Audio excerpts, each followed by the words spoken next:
Attention, all 9-year-old gamers. PewDiePie is in great danger.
Hello everyone, welcome to NeoUnrealist.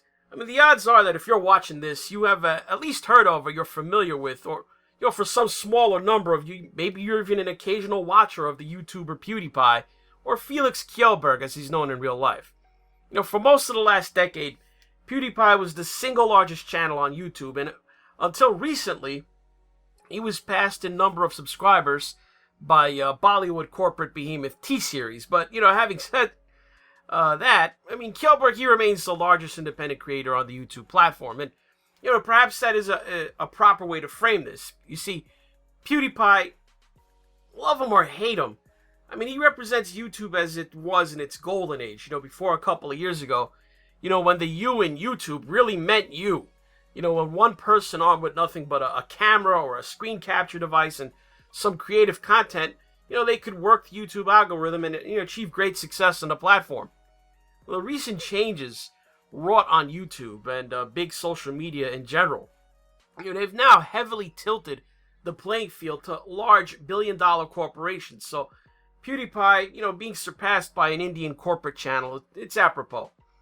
On the new YouTube, it isn't just the fact that YouTube is going to favor the big corporate outlets. It's the stifling effect that their rules have, on independent content creators. So in the past couple of years, as Felix Kjellberg, he got older and a little more sophisticated than when he started out, he started to talk more.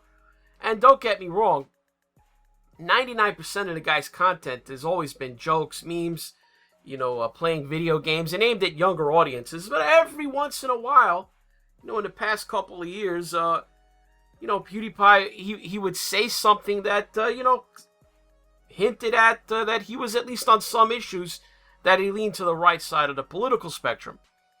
Well, the powers that be, they couldn't have that. So the Wall Street Journal in February of 2017, they used this pretext to call up YouTube and start them down the road to what became known as the Adpocalypse and a lot of the changes that followed since then.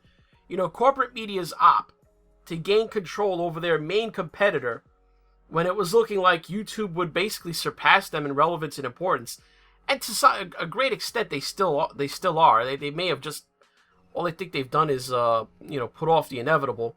But they put their stamp on YouTube. And, Brexit happened. Donald Trump won the 2016 presidential election. And the fact that dissident voices were thriving on YouTube scared the hell out of the corporations that, they were used to controlling the narrative, over broadcast channels, cable channels, newspapers, and the like. So, in possibly one of the worst business blunders in living memory, YouTube actually fell for this corporate disinformation campaign and for some inexplicable reason echoed and amplified the notion that an ad on their platform that happened to play before or after a video somehow implied some kind of endorsement of said video or tacit approval. Never mind the fact that that's not how YouTube ads work by default. For the most part, YouTube advertising is directed at the characteristics of the viewer. If an advertiser wants to aim its ads at, say, males aged 18 to 29, who like video games, then that's who's going to see those ads. I mean, YouTube's fatal flaw was in accepting the premise that the coincidental appearance of an ad was in any way related to corporate sponsorship of the video that just happened to be playing before or after. I mean, do people really believe if all you watch are amateur-made cat videos on YouTube that somehow you'd never see an advertisement? I mean, because honestly, what corporation is going to sponsor amateur-made cat videos? No, you see ads no matter what you watch. I mean, the type of videos that you watch, that might influence the type of ads you see to some extent. But even with that said, it's still not an endorsement of any kind. Anyway, things they escalated when at first, PewDiePie, I don't think he actually took this seriously. He refused to anyway. And the fact that these people, the Jared Holtz of the world, that they were after his scalp, I mean, they got Disney to back out of a business deal they had with him. He lost millions of dollars in opportunity cost, all because these people were trying to convince people that somehow this Swedish YouTuber, who basically plays video games to amuse a young audience, is somehow a subversive recruiter for extreme political forces on the fringe. I mean, did PewDiePie help himself when he made some tasteless jokes that he naively thought wouldn't be a big deal? No, he did not. You know the episodes I'm talking about. I won't go into those here, but suffice it to say, when some very controversial people, in the tradition of Ilan Omar's phrasing, when some people who did something invoked his subscribe to PewDiePie marketing campaign, that became a meme, I think that the man realized that if he wasn't careful, they were going to use that to destroy him. So, what now? Why am I making this video today? Since June, PewDiePie has been making Minecraft videos of all things. Minecraft. Literally the most harmless game and topic for making videos you probably can do. I mean, this voxel-based sandbox game has been out since 2011. If you didn't play it yourself, you're a parent, your kids probably played it. In a time before Fortnite came along, it was the most searched for game on YouTube. I think the player base is something like 90 or 100 million people. It's insane. Anyway, it's a game that most would regard as for little kids. I mean, there's no actual goals to accomplish in the game except those that you set for yourself. The game world is made up of blocks that you can mine, move them around, put them wherever you want to make terrain features and structures. People like to build little houses or whatever. I mean, there are monsters in the game to oppose you, but it's really cartoon-style stuff. Nothing graphic or intense like, say, Call of Duty or any number of modern FPSs. I think PewDiePie, he's just looking to lie low. I mean, how can you get in trouble, building a world called Broland and making videos about his adventures with a virtual dog named Sven? I mean, that's what it's come to. I mean, PewDiePie had an episode where he performed a marriage for his dog Sven to another dog he found out in Broland, named Sven's boyfriend. As husband and husband in Minecraft, you may now kiss your husband.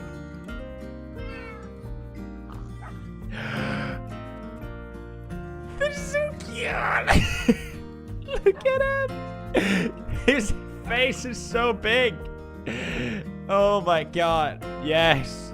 Okay, you see what I'm talking about now? I mean, rather than have Ben Shapiro do his meme review and get yelled at on social media for platforming the supposedly dangerous gateway to the naughty right and notorious pitchman for Birch Gold, why not perform a same-sex wedding for a virtual dog and celebrate their having a puppy? I mean, nobody at the Wall Street Journal is calling YouTube to ask for comment on Sven's wedding, or whatever, or whether Pee Pee Poo Poo the pig is being treated humanely. Pee Pee Poo Poo is my hero. You're my hero, Pee Pee Poo Poo.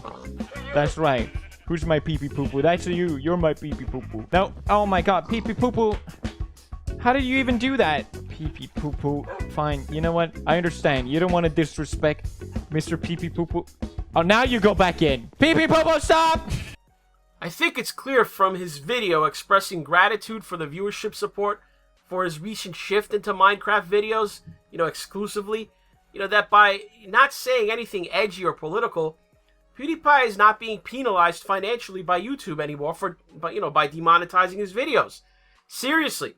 I mean, some days it seems like there's almost no adult conversation you can even have about current events that can make it through the dreaded monetization algorithm, whenever you upload something. So here's Kjellberg's experience since switching to Minecraft in June. And ad revenue is absolutely fantastic. Like, it could not be better. I know some people have been saying, oh, he's only playing Minecraft because now he's getting ads. No, I would have done it anyway, but it is epic. I'm not gonna lie. I feel like I'm finally earning what people think I'm making out of YouTube videos. So mystery solved.